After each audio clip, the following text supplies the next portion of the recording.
Geçtiğimiz günlerde ülke gündemine giren işgalci Çin'in devlet operasının Türkiye Afyon'daki propagandasına tüm Türkiye'den, Afyon'un siyasi ve sivil kurumlarından tepkiler yağmıştı. Önceden iptal edildiği belirtilen konserin bütün tepkilere rağmen gerçekleştirildiği bildirildi. Konsere ve yandaşlara tepkiler sürüyor. Çin Eğitim Merkezi adını verdiği tartışmalı kamplarda tutulan kişilerin sözde kabiliyetsiz olduğunu, Çince bilmediğini ve terörizme meyil gösterdiklerini savundu.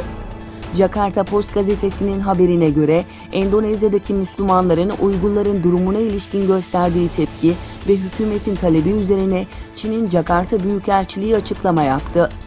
Elçilikten yapılan açıklamada Doğu Türkistan'da Çince bilmeyen ve kabiliyetsiz olan bazı Uygurların iş bulmakta zorluk çektiği savunularak bu durumda onların aşırıcılığa ve terörizme meyilli olması nedeniyle dil ve mesleki becerilerin öğretilmesinin amaçlandığı öne sürüldü. Çin'in bu açıklamasına sert tepki gösteren Etik Başkanı Karakaş, Çin hükümeti yalancılıkla tüm dünyanın gözünü boyamaya çalışmaktadır. Ancak Çin'in başta inkar ettiği, daha sonra kabul etmek zorunda kaldığı işkence kamplarını ve Çin'in rezil politikasını artık tüm dünya izleyebiliyor. İşkence kamplarında bacılarımız tecavüze uğrarken bir yandan Çin'in bu yaptıklarını örtbas etmeye çalışmasına dünya sessiz kalmamalıdır. Vakit birlik olma vaktidir dedi. Dünyanın Müslüman ülkeleri Doğu Türkistan'da yaşanan zulme ses çıkaramıyor.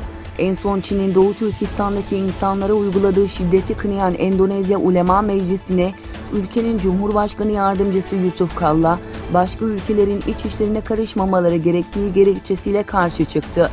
Yusuf Kalla'nın Pekin yönetimi karşısında sessiz kalmasının nedeni ise Çin'in ülkede altyapı çalışmaları yapması şeklinde değerlendiriliyor.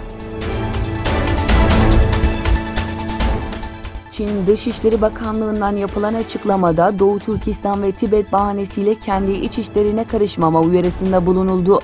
Çin, ABD'de yasalaşan Tibet özerk bölgesine serbest giriş yasasının içeriğinin ve Doğu Türkistan'da bulunan tartışmalı kamplarda zorla kıyafet diktirilmesi ve bunların ABD'deki üniversitelere satılması iddialarının gerçekleri çarpıtmak olduğunu savundu.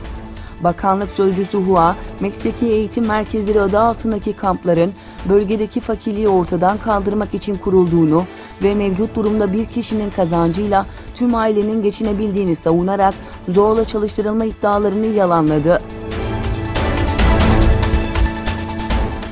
Meksika hükümeti, ABD yönetiminin Orta Amerikalı göçmenlerden oluşan konvoydaki kişilerin Meksika sınırlarında kalması ve gerektiğinde Meksika'ya iade edilmesine yönelik talebini kabul etti.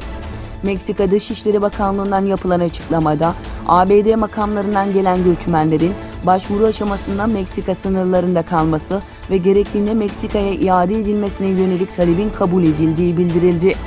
Bakanlık söz konusu tedbirin geçici ve insani amaçlı olduğunun altını çizdi.